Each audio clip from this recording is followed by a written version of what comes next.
Welcome to Behind the Stats with Matt Cross, a podcast taking a deeper dive into the sports stars from around the world so you can get to know the person behind the stats. Behind the Stats is sponsored by Buzz Physique. Use code MATT10 to apply 10% off your orders. And now, here's your host, Matt Cross.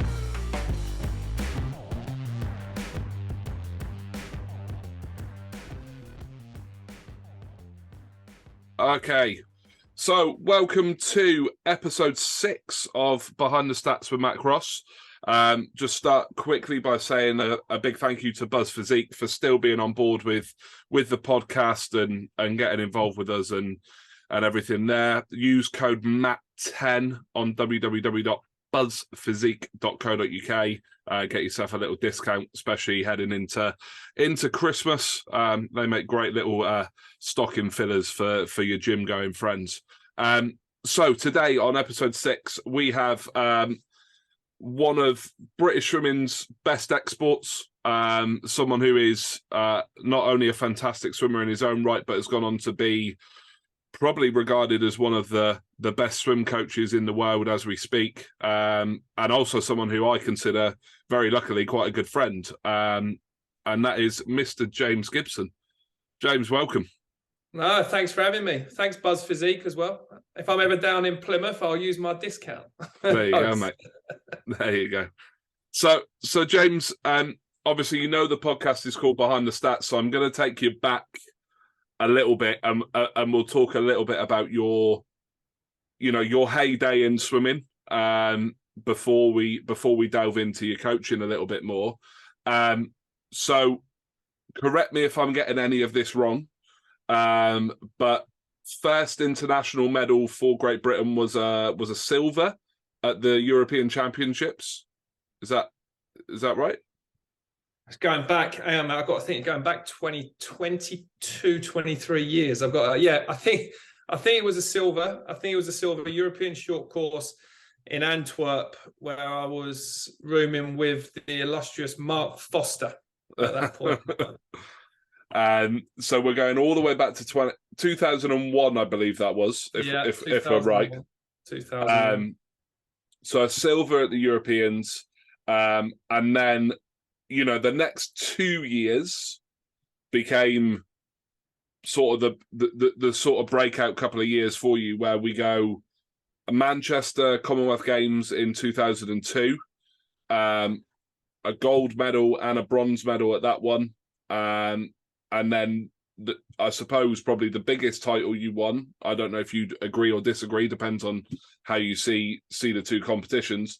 But the 2003 Barcelona Worlds was your gold medal on a world stage. So, how talk to us about those, mate. What do you remember from those sort of couple of years and winning all those medals? Honestly, you remember just the photos and the videos. I had an interesting conversation with Florent Manadou last week, because he messaged me out of the blue. He'd found some archive footage from London 2012. And I said to him, what do you remember? And he was like, not a lot. I say, it's just the videos, right? It's what you see on what the photographers recorded. And so I'm very grateful for the BBC for videoing a lot of the footage. And I still have some very grainy images that I've digitized. But they're only real memories. And one thing I do remember the most about my athletic career was just always too carried away in what's next, just a little bit too ambitious, rather than really appreciating sort of my success along my journey. Because I was the first. I think I was the first world champion that we had in Britain for 28 years, and I was lucky enough to get an MBE for that. Well, now, and I know there's a lot. British swim is a lot more successful, but at the time it was quite a big deal. But you're always just involved in that next thing, and that's one thing I've taken into my coaching, is to really celebrate hard any victory and share all those moments with your friends and families, and don't get too much into the next step, because the next step will happen automatically. But I wish I went back and I could obviously relive some of those moments, just so I could appreciate them more and take them in more. And that's kind of my thing. And I do appreciate, the older I get, the whatever I achieved in swimming. Thank God I'm not swimming now. We'll get nowhere near some of these boys, like they're a different breed, you know. Mr. PT et al. But no, I had a fantastic athletic career. I had some terrible times, like every athlete. I had some amazing times, like most athletes. I followed a peak and trough curve, like 99.9% of people. I was never a serial winner, but my lessons and what I've learned from that, I've definitely taken into sort of my next step and what I've been doing for the last 13 years, 14 years of my life. Definitely. Just one thing I wanted to sort of touch on with you briefly, James, just if we can jump back to your swimming before we go into the coaching, which has obviously been a big part now. When you decided, obviously you were born and raised in Essex. Yeah. And then you decided to go to Loughborough to obviously further your education, but also further your swimming career.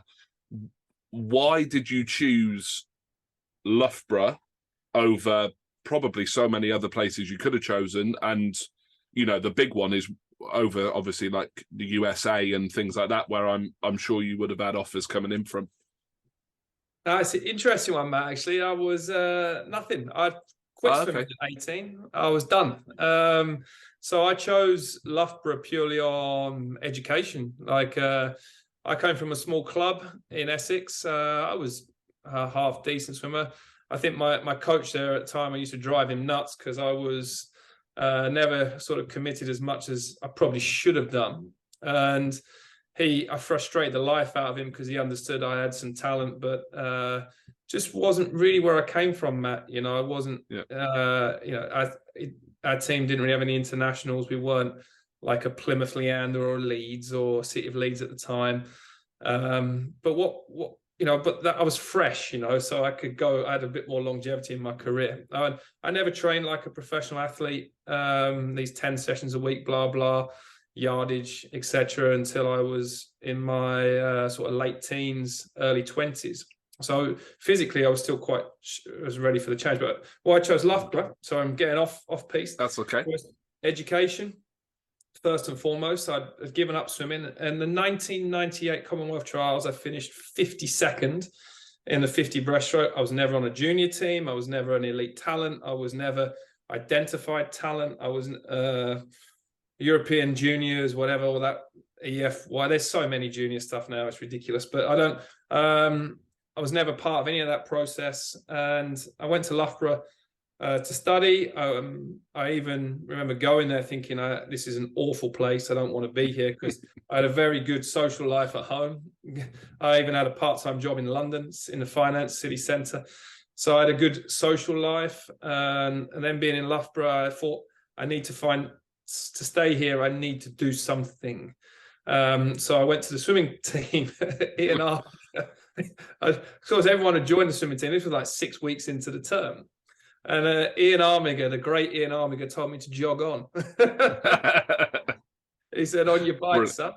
Looked at my results, and it was like then, and it was like, "Who the hell is this kid that, you know, thinks he could just walk in 6 weeks? He doesn't even." He's like, "Finished 52nd at nationals." And I remember saying to him, "I just want to give it a go, like train socially, make some friends, blah blah." So then I started with the fourth squad, a lady called Di Bass. Fourth squad, I was there. And it was just more training socially. Then I kind of got a little, I met a guy called Ben Titley, and I met a lot of my friends at it. This guy called Ben Titley was a young lad. He was coaching the second group at the time. And I thought, he's quite a cool guy. He's quite charismatic. I wouldn't mind swimming with him. And I remember going with my backpack, because I'd become friendly with some of the swimmers. At 5 a.m, I went to the pool with my backpack, and he was kind of like, "Who are you?" I went, "Oh, I want to come and train with you." And he was like, "You can't just come and train with me." I went, "Oh, I want to come and train with you. I want you to be my coach." And he was like, "No, it doesn't work like this. Off you go." At 5 a.m, and then next morning training, I turn up again with my backpack, and he told me to jog on again. So, and I kept this process going, and eventually he let me in to train. And I shouldn't really have been in there, but I think he admired my perseverance a little bit. So he let me in, and then the rest is history, really. I went to my first meet. I broke a university record, and then out of nowhere, everyone was like, random kid, done well. And then 4 years later, I was Commonwealth champion. I was a world finalist in 2001, international medals, and it just sort of went from there. It came from a 4-lane, 25-yard pool. But I backed myself, I wanted to give it a go. I bullied Ben into coaching me. It's a true story if you ask him. And Ian Armiger, and they still talk about me. I know now with the recruits. I think when they come in, they're like, anything is possible. But I'm not sure someone in the fourth squad would have the same luck today as when I was. Yeah, no, definitely. It's definitely a different beast now to obviously when you were swimming, but it links us quite nicely because obviously you swam at Loughborough and then you went on to obviously coach at Loughborough, which is obviously where you've sort of spent the last, like you said, 12, 13 years of your life as a swimming coach now. So how did that transition happen, James? How did you move from this elite swimmer to then being on deck rather than in the pool? So when I was elite athlete, I left Loughborough in 2006, right? Every coach and swimmer, and I get this now, there comes a point where you need to move an athlete along. You're stagnating, they need something fresh. Also, the coach needs something fresh as well. And I got to a point in 2006, I needed a big change. And I moved to France. I moved to Marseille in the south of France. And I really was invigorated my last few years. My swimming career. I mean, at 29 years old, I love swimming more than ever.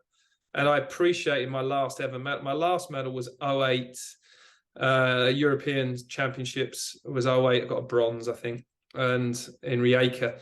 And I just loved it. And I think, this is one thing. I was 28. I'm just loving my experience. I'm loving everything. I did 2009 was my last meet in those plastic suits, and say what you like, say what you want about them, but what a great period it was to be part of this. It's controversial, right? It's like everyone's criticizing everything, but you're part of it. So there's a bit of life involved in the sport. And then I was injured. I was living in Marseille. To be honest, my last goal was I wanted to finish my career in London, do London 2012 as an athlete. And in hindsight, looking back, I probably wouldn't have qualified because the young kids coming up were, I was hanging on for dear life, and I would have probably gone for 4 years and then not qualified and finished my career at Olympic trials, which would have been terrible. But I got injured. I had a serious back injury, I had a disc hernia. I needed emergency surgery on it, and that was it. But I was also very lucky at that point in my life that, I had no choice but to retire. It was done. Like, it's not. I see the athletes today. We have Molly Renshaw retired yesterday. We can all sit here and say, yeah, she's got more in her.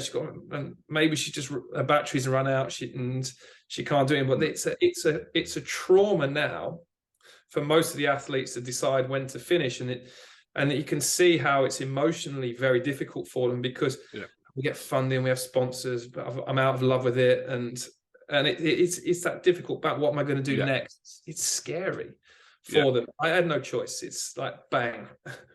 There's no months and months of thinking about it, worrying about it. It's over. Say thank you, say goodbye, and find something else. But during that process, I was quite down. I think when you have a serious back injury, you don't do anything, and I just got sucked into that depression cycle.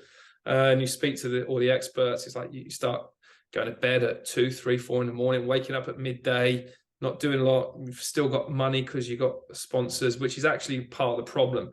And you end up just becoming a burden on everyone around you. And Roman Barnier at the time, who was coach at Marseille, he noticed I was in a bit of trouble, I guess. And he was like, come work with me, just do something. Just come and work with me and help me. But just do something, just don't do nothing. So I started in 2010. I was working with him and the boys. Worked for about 6 months going into Europeans, and Camille Lacour, Fabien Gillot, Fred Bousquet, was fantastic. And they swam the house down. Camille was incredible. And then there was, in 2011, I got started to get my own group together there. There was an opening. I kind of just fell into that position. I was very lucky. Yeah. Then at that point, Marseille was made a French swimming high performance center. So through circumstance, I know in the world you make your own luck and your decisions you made. I was suddenly in a high performance center as a coach. Honestly, more luck than anything else. It's not like I applied for a role and got it. You know, had I not been in that role, I would never have got a performance center job, because my CV of 6 months or whatever is not. You would never get that role. So I stayed there. I was coaching for 2 years. I had a young group. One of my first athletes was Inge Dekker from the Netherlands, and she won the Worlds in 2011. So Therese Alsamer, she qualified and was like 8/10 faster than everyone else in the final. Inge went in as women's 50 fly. She went in 4th or 5th fastest, and no pressure in the world. 50 fly is a scrappy event, and she just took off. And Therese started just spinning, and she swam 7, 8/10 slower in the final, and Inge won. So she was a world champion. She was a double world champion from that meet. And then I got through that. I was working with a young lad called Florent, and then we really created a great 2012 with him. But then some of the other side wasn't so good. But there's always the athletes you do well with, and there's others that you don't at the same time. But the coach always remembers the results you should have got as well. Yeah, no, definitely. And would you say, you said you had a part-time job in London in the finance. Would you say sort of the swimming coaching wasn't really what you wanted to do, but it was what you needed to do at that time because of what you were going through? Or had you sort of flipped your mindset to, actually, this is what I want to do as well? No, absolutely never wanted to be a swimming coach, ever. No. Never, ever, ever did it entertain my mind. So when I was 18, I was working in the city. That was when I was deciding, do I go to university or not? And then after my athletic career, the was always go back to London, get back to what's familiar, and work in finance. But it was that burning desire to finish off in London 2012. And when I was injured, I was like, right. And I was working with Romain Barnier. It was like, right, my opportunity. I'm not gonna go to London. I was already done. Like, I'm not going to London as an athlete, but let me help this breed. My friends, they were my friends, they were my teammates. Let me help them go to London, and that's the end of my journey. And then I just fell into the coaching, and I love being around the people. And then honestly, I didn't fall into a normal situation. We were on a big upward curve as a program, thanks to Romain and the team you put around. We're on a big upward curve. I jumped on it. I was part of it for training there for 4 years, but I was part of the process, but I was getting in there. So it's infectious, right? And you're part of that process, and it's winning. And it's very easy to stay involved. And then I was getting more and more involved. Then Florent won in London, and I think in 2012 I had one of the best swimming groups in the world after the London Olympics. And then it was at that point, for life reasons, I was married, had a young lad, and the time wasn't right as a family to be in France. Unfortunately for me, it was a good job opening at the London Aquatics Centre to be the British Swimming Sprint coach. Little did I know that after I'd signed my contract, that all funding would be stopped for that. So I ended up back in Loughborough, which is not too much of a problem. I would have preferred London. No, definitely. So James, we'll talk now about obviously your time with British Swimming, going back there and working as a coach. With the athletes you sort of worked with, you most of them obviously are now retired. the majority of your first group. You know, your Liam Tancock, your Fran Halso. How was that being back in the fold of British swimming as a coach as opposed to an athlete? To start with, it was awful. I've gone from being with French, that just, you know, my group in France, Olympic champion, a lot of people, you know, the French relay team won gold medals. Yannick Agnel, Camille Mouffard, the French were the buzz team of the London Olympics, and it was the ambiance and everything's great. You know, a bit like British swimming now, to be honest. Yeah. And then suddenly you go into a system where so the NPD that employed me had just left. The program I'm supposed to be coaching in has no longer exists. So, and then there was a big restructure because the funding change of all the staff. So the environment in itself is toxic, because any restructure that happens in any business, and that it's not a pleasant experience for anyone. So I've gone from this fantastic crest of a wave to rock bottom. And also the athletes weren't in the, let's call it, the best frame of mind. You know, there's a lot, especially the group that I started working with, there was a lot of fourth places in London, which is, it's not the best situation for them to be in either. That the coach they were used to has moved on. So everyone was just a bit of chaos and everyone was a bit lost. So was not a great time. You know, it was not a great time to be part of it. But then, you know, I can really appreciate the work the guys have done to get British swimming from where it was to where it is now. We are worlds apart. We are worlds apart. But that you have to start the process. It's your job. Yeah. You know, you've got to pick people up and you've got to reinvigorate people. You start a new life. The guys that, you know, people like Liam, I was friends with, and I'm still friends with him today. But then you just got to have these honest conversations with them. Like now, our relationship needs to be a bit different. We need to work together and come up with a program. And, you know, I was very proud of the work I did with Liam. You know, the fact that he almost did a best time in Kazan in 2015 in the 100 back and had one of the fastest ever second 50s in the 100 backstroke was just bizarre. But we tried new things. We explored Albrecht. We did Albrecht testing with him, and he pushed me to a different level of coaching that I haven't been at. And thanks to him, it helped really me on my journey more with Energy Standard after British swimming. Man, I'm just going to get a bit more light on the go in here. No problem. There we go. So Liam opened my eyes to a whole different way. The Albrecht system was blew my mind. Realised that, you know, of course, I was a young coach. You think, you know, you've got success, so you think, oh, everyone does it this way, they're going to win. That's bullshit.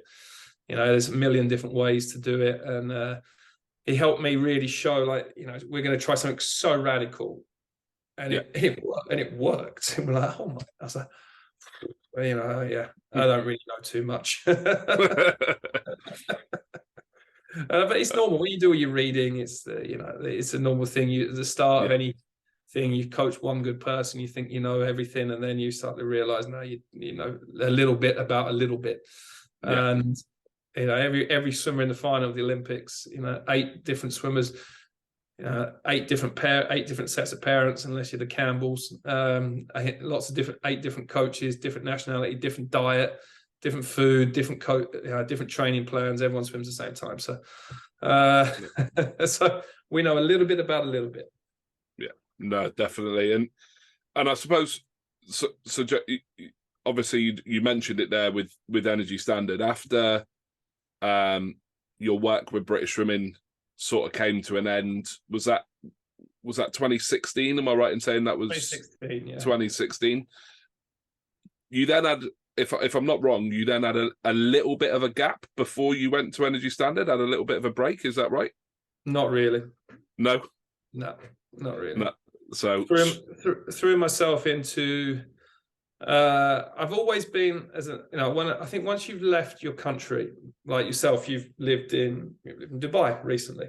Yeah. You understand that the world is not so big and scary. It's easy to jump on into new projects. And when I lived in Marseille, it's not normal for an English person to live in the south of France, especially Marseille. It's a very cosmopolitan city. Let's use that word. So when this opportunity came up with Energy Standard to work with Russians and Ukrainians in exclusively, it was to start with, just after all the controversy with the Russian doping scandal in 2016, it was kind of like, it was such a radical challenge. And to live in Turkey, which was going through the aftermath of a military coup, it was such a radical challenge that it wasn't a scary challenge for me, but it was something that I thought, as this guy wants to set up this international swimming league thing, I think he's a little bit ambitious, but it sounds pretty cool. And one thing, I'll be brutally honest with you, I think once you've been through restructures and you go through redundancy notices, because when you go through a restructure, everyone in the organization gets a redundancy notice, and you kind of start to change. And you, as a coach, yes, you're doing it because you love it and there's passion about it, but then the harsh reality is you're a number on an Excel sheet for someone. And you actually then you see the value of your worth. And I speak to other colleagues that were involved in a certain organization for maybe over 10 years, and they see what they're worth.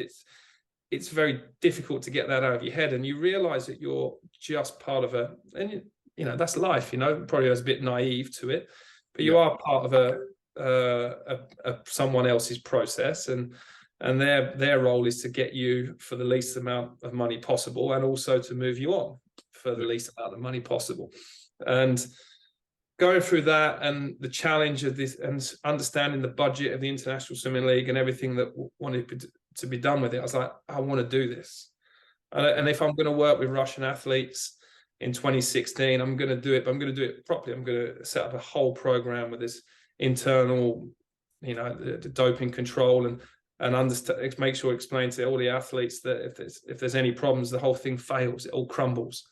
And we never had any incidences, and we chose wisely the athletes we were working with, and it all went from there. And I say, like I said to you, and this big challenge, and the big ambition, the big money to be involved in swimming was too much for me to say no to. So that's why I joined in, set up the Energy Standard program.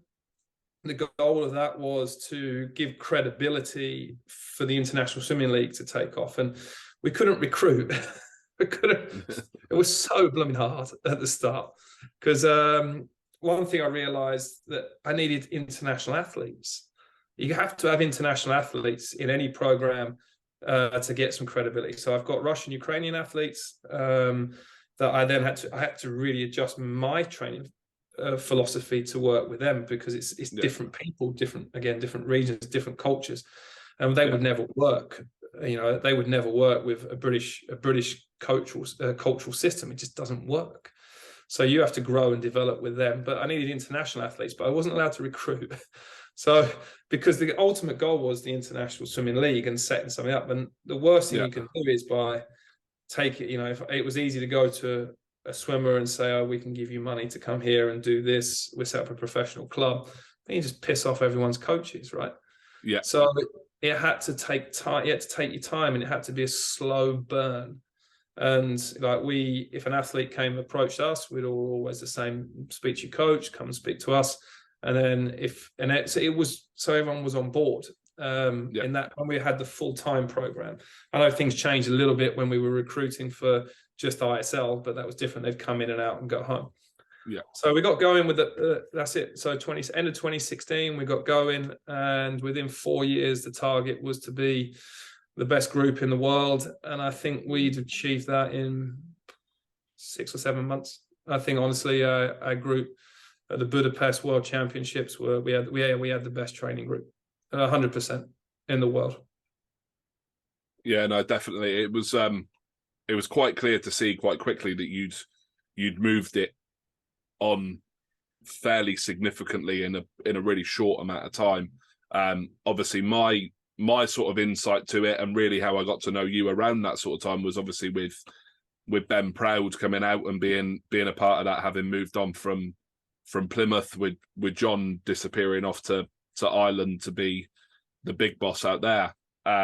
So was there, when you got to those World Championships, were you kind of already thinking 100% we've got the best group, or was it after the results you kind of went, hold on a minute, we've definitely struck gold here? I knew we were good. Like, I knew we were good. I knew the Russian and Ukrainian talent that we had was good. And you see it every day in Gloria. Like, we had the best training environment in the world. Gloria is the best training facility in the world. It's not even close. Nowhere is close to Gloria. And it's more, people say, oh, it's a bit expensive, but then everything is all inclusive. You don't have to pay for your meals on top, like doing Tenerife maybe, or Mallorca. This place is the best. And we gave the athletes the best. We had an incredible support team around them. Marco, Kosso, gym coach, Enzo, Andre, the physiotherapists, and Daniel that came in later. Our support team was exceptional. And we got to Budapest. It was, the project's still new, so everyone's hungry and everyone's excited. And I knew we were in a great spot. And I think what summed it all up within day 2 when Ben won the men's 50 fly. He beat Caleb Dressel, and everyone forgets that World Championships, Ben beat Caleb Dressel in the 50 fly, but no one actually knows that 2 lanes along that his training partner broke the world junior record, Andrei Klopsov, in the same race, training with Ben, with me every day. So we had depth as well. So we had depth and momentum, and it was just like, it shouldn't work like this, but it does in teams. When you got momentum, it just goes and goes and goes. And you can see them all swimming well. At the time, Evgeny was with us, Evgeny Rilov. I know whatever's going on now, that's going on now. But before, I couldn't really, couldn't fault the guy before. Obviously, he's not part of what we're doing now, or hasn't been part of what we're doing for a significant time. But at the time, he was fantastic athlete, never caused any issues or problems. Misha Romanchuk, Chad Leclos, Sarah just thought it was a bit on-off then. She had a fantastic World Championships. Ben, the medals were everywhere. Georgia, Davis had a stormer as well. And it kind of like we almost overachieved that first year.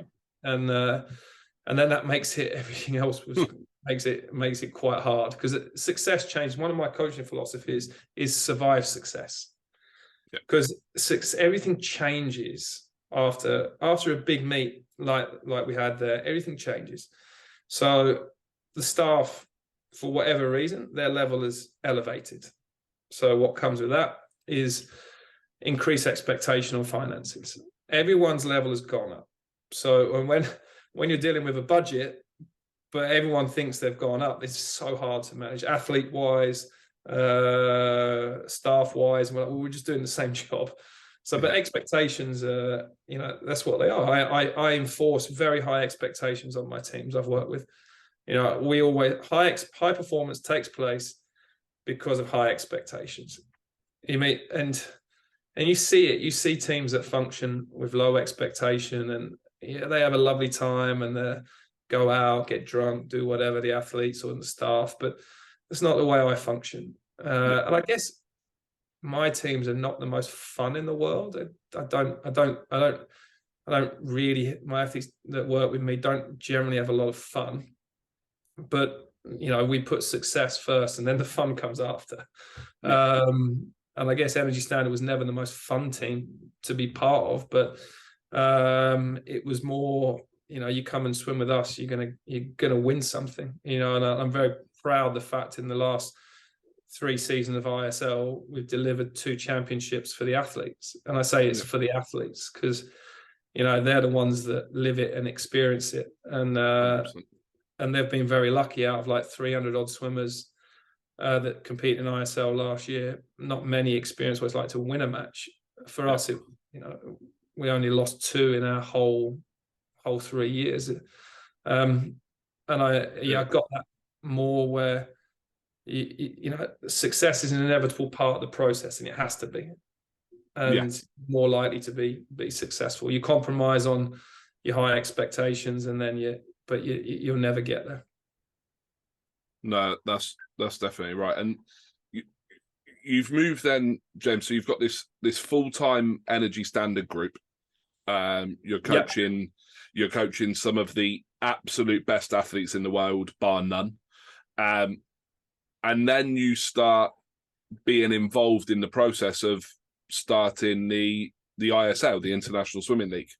How did that come about? How, obviously you've said the guy who funded you at ISL, at Energy Standard was always thinking about it, but what was the real drive to make it happen when it did? Right. Okay. So I'll give you the history, Energy Standard, the history. So Konstantin Grigoryan set up Energy Standard for junior athletes in Russia and Ukraine. And it sounds weird today, we're talking about a joint up program. Much has changed in the world. And he set this up, honestly, as it's a charity project to start with. And, you know, it's more the fact that he was giving young athletes from Russia and Ukraine chances to go abroad, train with international coaches, train in some of the best locations in the world. And, you know, it started off as you know, it's such good faith, right? And for one individual to do this is just incredible. And, you know, whatever's happening today, that's for a different time. Today, we're just going to talk about the great things that have happened from that. So he grew up this junior program, and then he started to, you know, it came from an idea that of his son. He used to go and watch his son do competitions, and he said, you get there at 7 a.m, you watch, you sit there for 3.5, 4 hours in a hot environment to do one race that's traumatic and stressful. You make a final, you then sit around for the next 5 or 6 hours waiting for the finals to swim another one race that's in the final session. And he actually was sat there and he was like, there's got to be a better process than this. There's got to be something that's more engaging, because he was a big swim fan, and he was like, there's got to be something bigger and more exciting, more stimulating, that we don't sit around for 15 hours to have the most stressful day where they swim 2 races or one race in a day, the kids. So he was like, it's got to be something more enjoyable. So he come up with this format, which was it was like a 2-hour swim session, relays, mixed relays, real fast, so no presentations, just for kids, like in and out. So he set up Energy Standard Junior to, you know, as a team, to race other teams, to test it. And it started to grow from like 2013, 2014 in Italy. So he set something up with the Italian Federation that it would bring a team. I think even England did it one year. I think even England juniors did it one year, where the teams would fly. He'd pay for everyone to go. They'd spend 2 days of competition, only 2 hours the program, in and out, bang, fierce competition, rivalry, teams, team spirit, and then all on points. At the end, there's a champion over 2 days. And to be honest, the philosophy and the idea behind it is genius, you know. So I've got a call coming in. I'm going to just delete that. I'm just going to, sorry, Matt, I've got my WhatsApp on, which I shall quit. That's all right. On my laptop. So no, the idea behind it was genius. But you know, he had that responsibility to take it on himself. So he developed it, tested it with the junior formats, and then we did a ISL test event in 2017 in Rome. It was a charity event where it was Australian national team, the US national team, Energy Standard, and the Italian national team. And every team had a charity that they'd represent. I think it was after the World Champs in 2017. So let's just say the other nations were more enjoying a bit of a vacation, whereas I was deadly serious because it was my job, you know. So my guys, the Energy Standard team, and we had to recruit extras to come. Like Ruta came along to help us out. But we got everyone in to a training camp and was deadly serious, while the others were kind of enjoying a little bit of the 10 days after Worlds being a bit of a vacation in Europe. We were preparing seriously, and we won. Like, I don't know if we should have won, but we won. Yeah. And it was a fantastic environment. Skins, knockouts, relays, and then we kind of thought, it's a long course pool. The danger, it can become a bit sterile from the crowd. So then we tested it short course kind of in end of 2019 was it 2019? Yeah, 2019 was the first real season. And we made a real good go of it there. And was it 2019? Yeah, I'm getting confused by years. Yeah, 2019. 2019, and it was the real thing started. There was ambitions, plans for this year going, but we, like I said, we know what's going on with the world. Exactly. Yeah, no, it's I mean, it was just such a radical concept, James. For a swimming coach looking in, it was just, even though it was incredibly competitive and incredibly fierce competition, it just looked fun.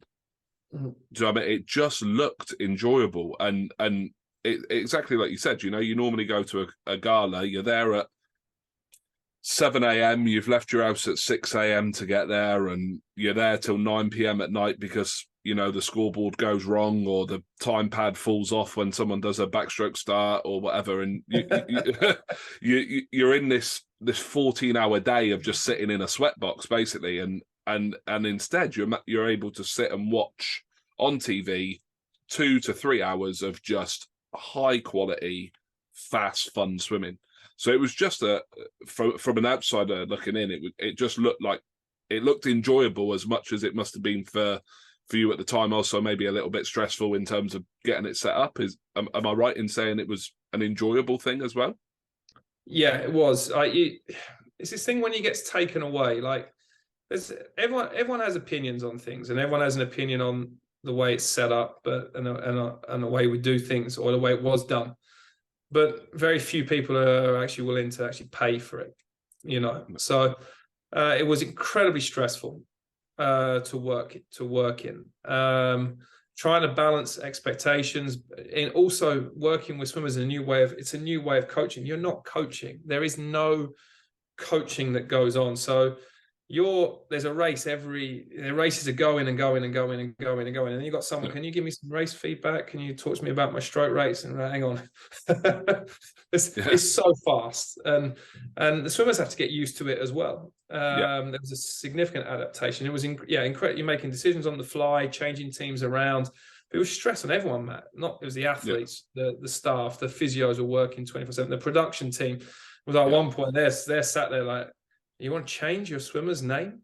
And I said, well, I'm allowed to. It's in the rules. Well, how do we put this on the board? Or whatever? So everyone is completely stressed.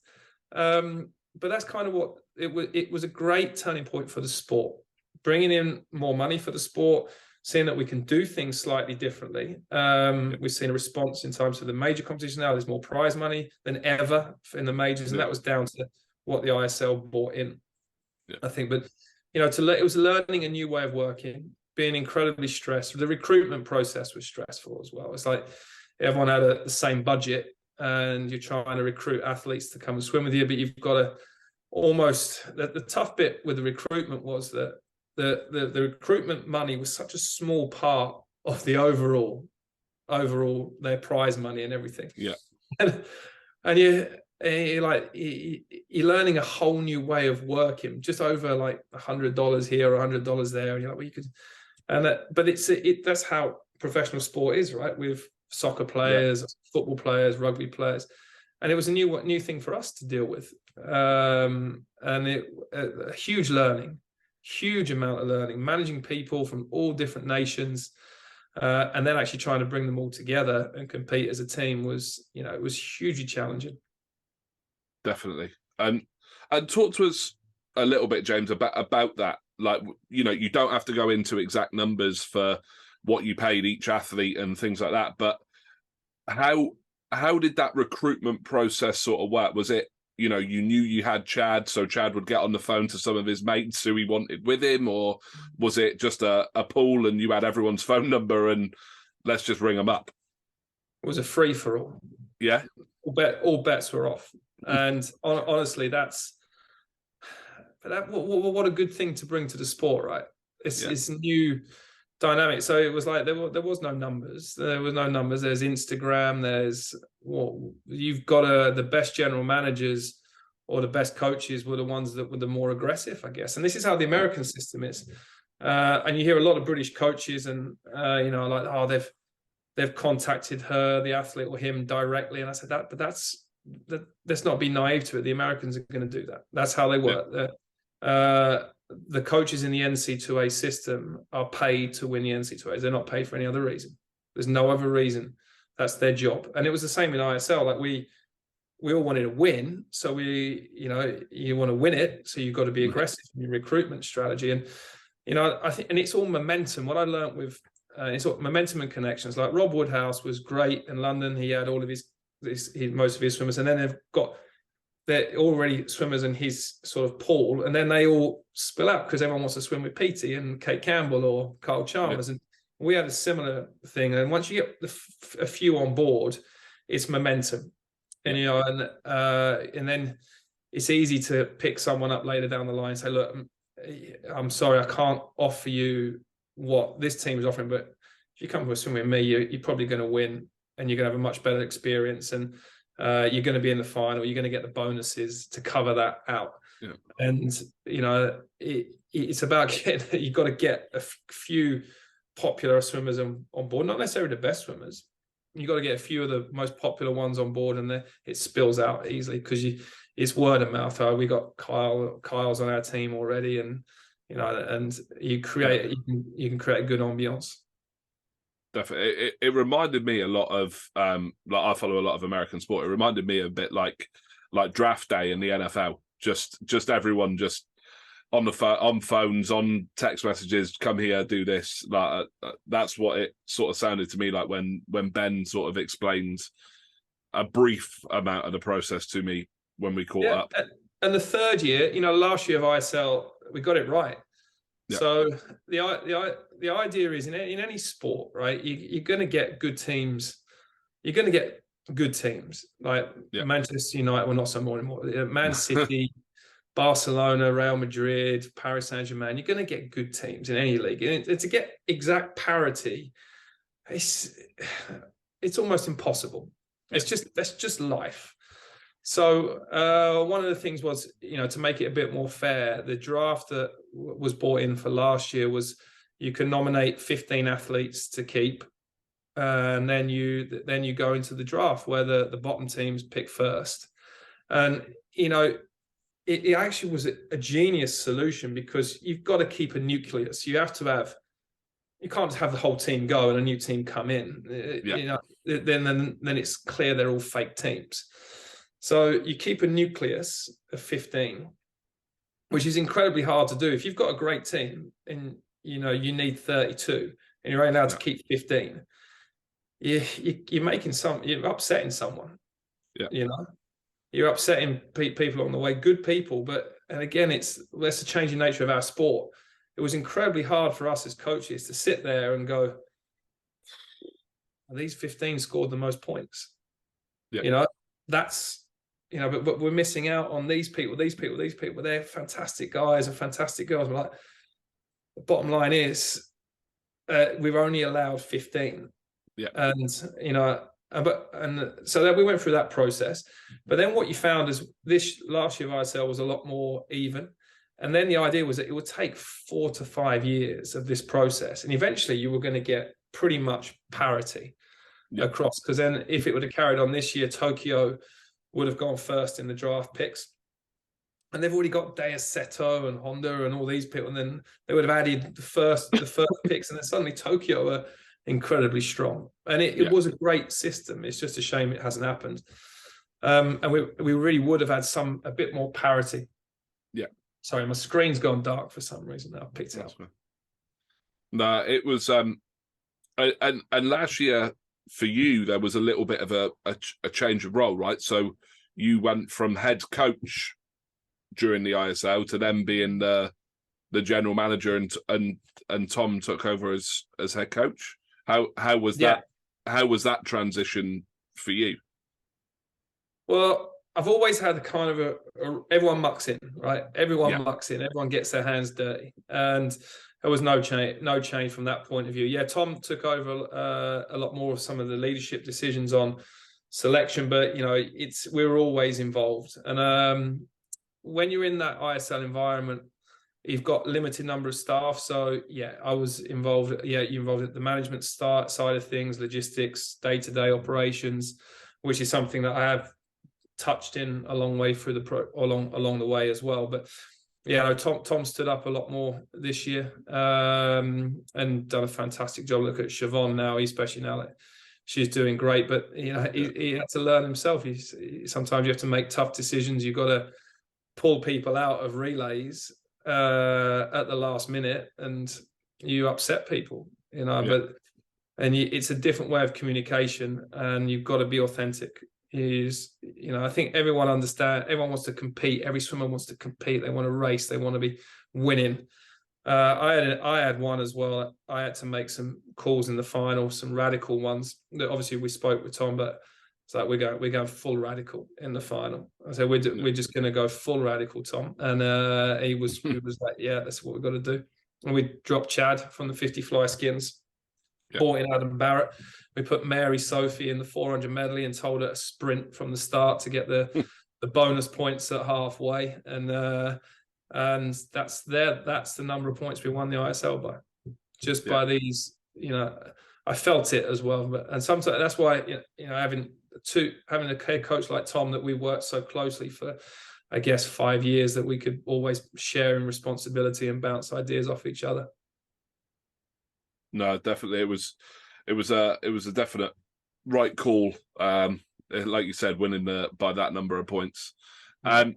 So obviously, look, James, we know what's happening in the world at the moment is not brilliant, and it's obviously put a stop to the ISL, at least for now. So in terms of you as James Gibson, the swim coach, swim CEO, swim general manager, what's kind of happening for you at the moment? What's happening now, and what's happening in the next maybe couple of years that you're allowed to tell us? Working with Ben Proud. No, I did. I knew instantly, when things were happening, that I need to keep a foot into something, and I think the best way to do that is to work with athletes, and the athletes that Ben was back in the British system following the pandemic. We were still kept in a lot of contact. I was working with Ben. I coached him properly, let's say, from September last year in the ISL. I had him for about 10 weeks or so through that process. And then he went back into the British system properly. And then in April, he was a little bit lost. 21.9 at the trials was not, and that was not a great performance. And I think it was more to do with everything going on in his life, coming to terms with Tokyo. We kind of reconnected around that period.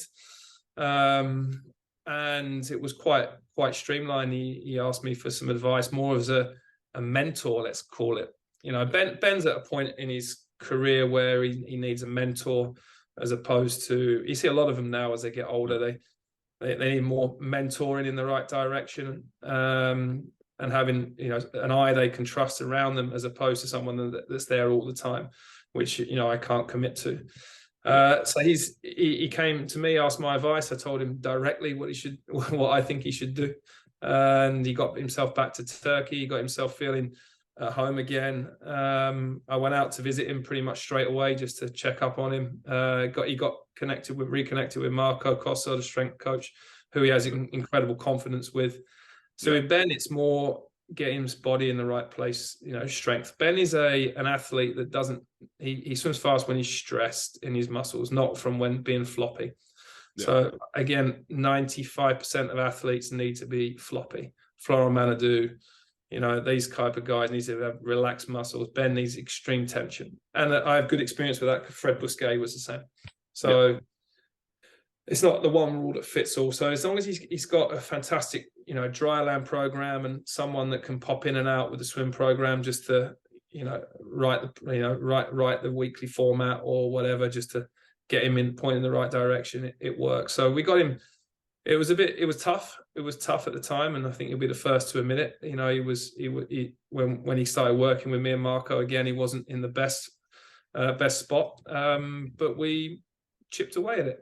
It was we had a little bit of time to prepare him for the World Championships. Ironically, I'll be honest with you, Matt, when I was with Ben and Gloria in April, May time, when it was just setting him up, April, I think.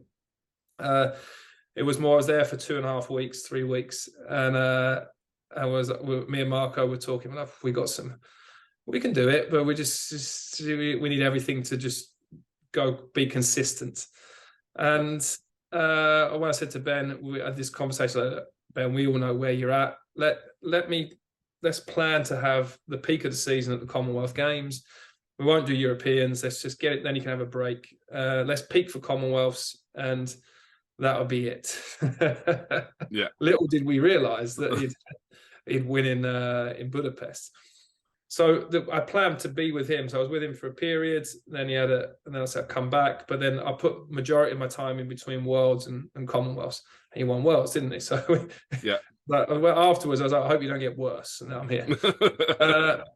So he won the Worlds in Budapest.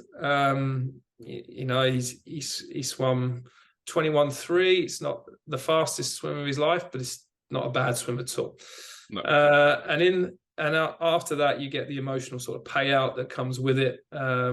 It's like, now you need to sort of deal with what you've done. And it was kind of one of those confusing things for Ben. It was like, well, I thought I was this at rock bottom, but I'm not. And that's emotionally draining as well. And we just kind of got him fixed on his daily routine, stick in your routine, get through the Commonwealths. He did Commonwealth Games. I think he was just good, there. He was on great form. But then even by the last day, I watched his final and I could tell he was exhausted, emotionally exhausted. He's dealing with my Mac's going to run out of battery in a minute. So I've got 10%, but I've got a plug next to me. Okay. So I might have to pause you, Matt, and get that's fine. But I saw in his face, you can always tell in people's eyes and their face that they're just tired, that you've been in a village and, you've won. And then we had this thing where we had to, he had to make a choice on Europeans, and he just felt obliged to go because everyone, you can win everything this year. And he was hanging on for dear life. And I was out with him in between Commonwealths and Europeans. I coached him in between that period, and he was it. And all your plans and all your thinking is just like, whatever, let's just manage day to day. Yeah. How you feel today. Sleep in. And you can do that with one athlete. You can do it. You can't do it with a team. No. It's impossible. No. And then we got him through the Europeans, and it was more, and I see his face, isn't that? And when he won, it was more relief than that pure... Than ecstasy. Ecstasy, yeah. And it was a little bit more relief. But the fact that we'd gone through that whole process and I'd helped him, he needed some direction in those last bits. But, my role with him is more of a mentor now. And I always go back to a conversation I had with John Rudd about this, all these three types of sort of coach. You've got the teacher, you're the teacher. 3 types of coaching, 3 types of coaching. You're the teacher, where you're giving knowledge. You're just giving knowledge and they can decide what they want to do with it. You're teaching. And then once they know it all, really, and you've got limited, you can't really educate them much more. You manage them. You're managing their life. They have sponsors. You're managing a program around them to fit them in. You're just managing them. You're managing success. You're managing failure. You're managing just the human being as more than the athlete. And then after that, you become more just as a mentor. Someone like Ben, or I guess even Sarah, they don't need someone there 24/7, and they don't even want that anymore. They're happy just to, if you want to go in at 10:38, I'll get in at 10:38. I'll do that thing. But there's athletes, they get to a point they can do that with their career, but then they take on that ownership and responsibility themselves, and so it's accountability at the same time. So Ben, he knows there's a lot of accountability on him. We talked about the plan the other day. Is, oh man, I want to go to Malaysia for this period, Hawaii for this period. Just go, just go and enjoy yourself and figure it out and learn. Because the more autonomous you can be, the more inevitable success is going to be at the end as well. Yeah, no, definitely. So that's what's going on with obviously you and Ben. But what do you envisage? What's kind of your plan for James? If Ben's coming maybe towards the twilight of his career and things like that, what's the next step for you, James? Okay, so why I've been able to reconnect more with Ben is because of what's happening in my personal circumstance as well. Obviously, that probably wouldn't have happened if we're carrying on and I'm more general managing a team. That's not possible. But for me personally, it was I've moved on from the ISL organization now. I am looking at other opportunities. There are some exciting things out there, but I also want to take my time with it. I've lived away from home for such a long period. I want to I have good connections. I have a boy who's 11, and I like to hang out with my son, and we have fun, and I like to be around my boy. So I'm looking at opportunities that also will fit my lifestyle as well. Obviously, it's a challenging period.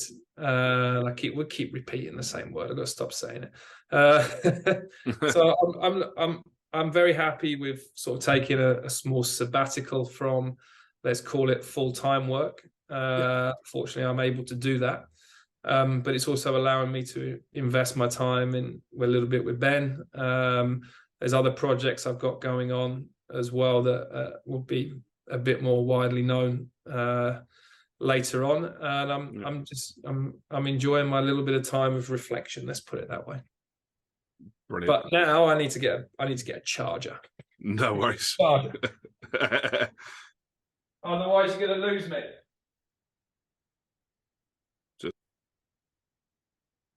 There you go.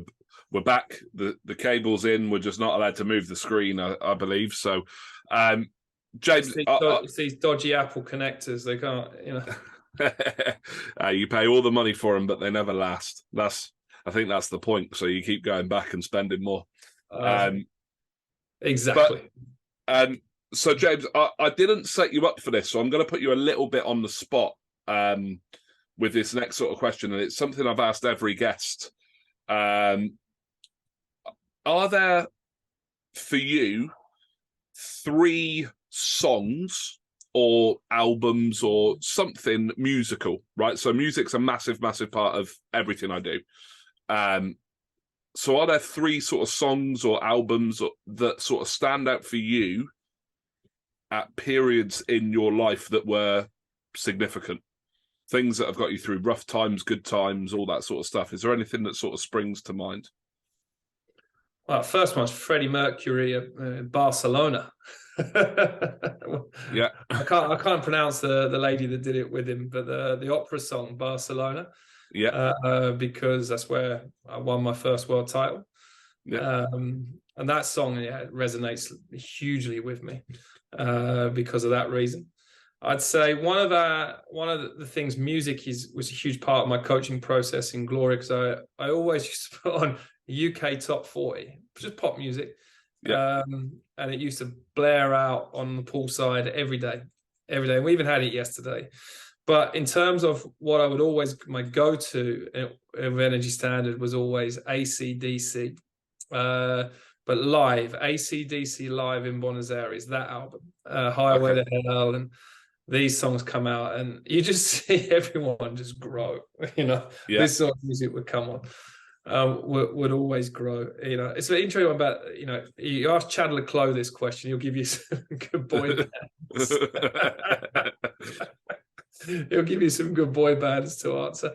So yeah, that one So yeah, AC/DC's album.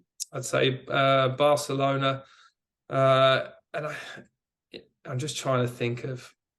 I always used to listen to that dance music before I used to race, but there was nothing ever specific. I was more into the trance area when I used to race, old school trance. Yeah.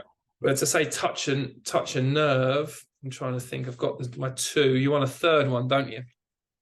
Mate, only if it's there. Only because I've put you on the spot, I can let you off with two this time. No, one of my absolute songs that brings back memories of my childhood and now my adulthood is the Top Gun anthem by Harold Flatmeyer, I think is the one. I might even find it on my phone now. So for you. Now this one, because it reminded me of my growing up, and then to go and watch the new Top Gun. This isn't personal; it's not sport. This is personal. To go and watch that with my boy was again watching him have the same emotions as me. It was a good one. So this one,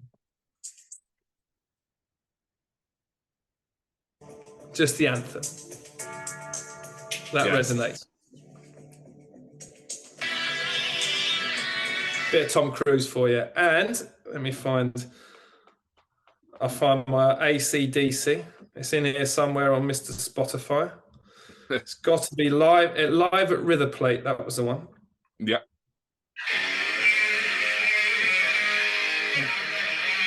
Got it.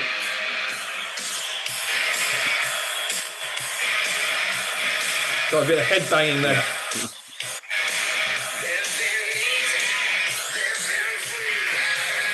Highway to Hell. 100%. No, brilliant choices. But yeah, and then we'll talk. We've spoke about so much, James, that I think we've encapsulated sort of everything you've sort of done. But you mentioned it there. Obviously, your big passion and your big sort of time now is obviously spending time with your son.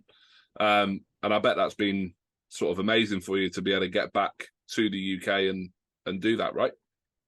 Yeah, no, it's seen him a lot more and watching him develop. Plays rugby. Last week we had a rugby match. Within 10 minutes, one of his teammates broke his arm. The other one had concussion. So two of them in A&E, and they're 11. So it's a different to the swimming world. Yeah. No, George came out to Gloria 3 or 4 times. Got to race with one of my Instagram videos racing Ben. Interestingly, Ben beat him. And then we had to redo it. To explain Ben the concept of racing children, you have to let them win. So so he's been out. He knows all the swimmers. He's part of the process. In fact, I've got a picture of him here with his swimming medal and his Energy Standard T-shirt on. Brilliant. It's all blurry. No, that's brilliant. So yeah, I share all part of the journey with him, and he knows all the athletes and who they are and what they do. But he's more into Fortnite now. More into Fortnite. Right. So James, we're coming close to wrapping this up. There's a couple of things that I like to do at the end of every podcast. One is I'm going to chuck at you now 3 would you rather questions. And we'll see what your answers are to those, and then the last thing I like to do is give every guest that's on the opportunity to ask me 2 or 3 questions that might spring to mind. So while I'm throwing these would you rathers at you, you've got some time to think what you might like to ask me. So start easy. Obviously, as we're getting into the sort of wintry, colder months as we're back in the UK now. Would you rather spend your time in constant winter or constant summer? Summer. Too easy. Living in Turkey.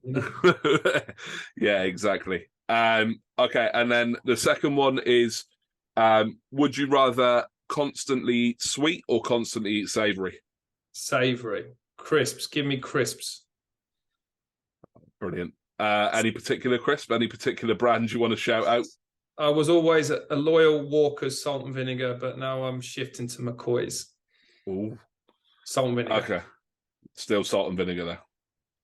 And then the last one, would you rather have £10 million put into your bank account immediately, as we're speaking, or would you rather jump back to being 10 years old, but have your brain from now?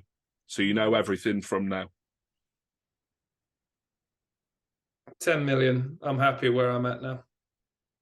Young James figured it out himself. Brilliant. That's great. All right. So I hand the podcast over to you, James. So 2, 3, 4, however many questions you can maybe think of, you might like to ask me. Okay. What have you learned from doing the podcast? So the biggest, I was speaking about this the other day, actually. The biggest thing I've learned is that all of these people that are high performance people in their own right. So everyone I've had on has been at a fairly high level. Yourself, Ben, obviously world champions, John, coaching, Olympic champions, gold medalists, all of these things. They're all just normal people. Right? So, I don't know if you were the same, but I spent all of my time when I was growing up looking at people like Michael Jordan, like David Beckham, like all these people I sort of looked up to. Jonathan Edwards was like a big inspiration for me as I was growing up. And you look at them as like superhuman, like unbelievable, untouchable, unknowable people. They're just a normal person that just happens to be exceptionally good at what they've chosen to be good at. So yeah, I'd say that's the biggest thing I've taken away from it is they are just human still, and they do, like the same things we do. They like a beer on an evening and whatever else. So, what's your favourite beer? Okay, so just one. You can only drink one for the rest of your life. What is it?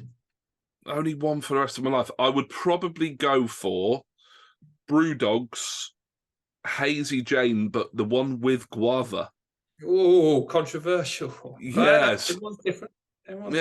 Yeah. So it just, it's got a little bit of the fruit cider flavour to it, but it hits home like a lager as well. So that's the one I'm drinking a lot of at the moment. Okay. Who's been your worst guest? That's a joke. That's a joke, that one. That's a joke, that one. No, What's the best country you have travelled to work in swimming? So we're in Dubai, obviously. Where have you been where you feel the most at home with swimming?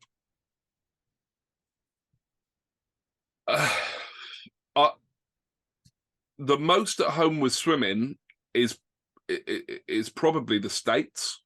So I haven't ever coached out in the States, but I've done a few visits. I was lucky enough to go and watch the SECs a couple of times, and Brett actually took me in while he was still head coach of Auburn, let me see all the team room and all that side of things. So I would say that's where I felt most at home. It was just a little bit over the top. Everyone was having fun, but there was also a really, really hard sort of work process going on. Mm. But the place I was happiest is probably the place where swimming is the least known. It was Kenya. Like if someone rang me from Kenya, like in the middle of this interview, I'd have been on a plane. I'd have cut this interview short. I thought you'd say that as well. Most appreciated, most valued. Yeah, sure. I just think it was one of those, James, where there's so much poverty and stuff out there. There's so much negativity out there. But everyone was just so happy, so willing to sort of do whatever it was they needed to do to help everyone get better. And I was lucky that I worked with some of the best athletes that Kenya had to offer, which was fantastic. But yeah, that was probably where I was happiest, I would say. Another British export. Exactly. There's a lot of British coaches everywhere, isn't there? And in serious positions, performance directors, head coaches, all over the world. And do you think that we because we always look, we always say, oh, you know, we're going to say this system is this and this and this, but do you think we do anything different to get us in those positions? Or as you seriously think do you think that we have a better education system than those countries, or are we just better at selling ourselves? I might upset some people with this answer. I think our education system is one of the better ones, and it's improving all the time. You know, obviously, we've got some really, really good people, both at Swim England and British Swimming, that are taking that sort of coach education forward now. But I also think the reason there's a lot of coaches abroad is because they don't want to stay in Britain and coach, which, you know, is sad to say. But I think there's such a culture now within Britain that if everyone's not doing personal best immediately, you know, there could be one or two, you might upset one or two people on a swimming club board, or you might upset one person on the poolside, and the vilification of a coach now is so high in Britain that actually people escape to go and have a bit of freedom and be able to do things the way they want to do things, because other countries allow them to do that. Okay, there we go. So there you go. I might have upset a few people in Britain by saying that, but there we are. We have a very strong exports. We have as a nation, because we have exceptional, so sort of say, national team staff, and you can reel off a lot of names that are performance directors, and it's now almost that the British Swimming Society, Coaching Society, is very international now as well. Yeah, you see them everywhere. See us everywhere. 100%. And I also think, you know, James, the other thing that comes down to as well is British swimming is doing an exceptional job at the moment. At an Olympic and a world and a you know, Commonwealth European level, we are incredibly, incredibly good at the moment.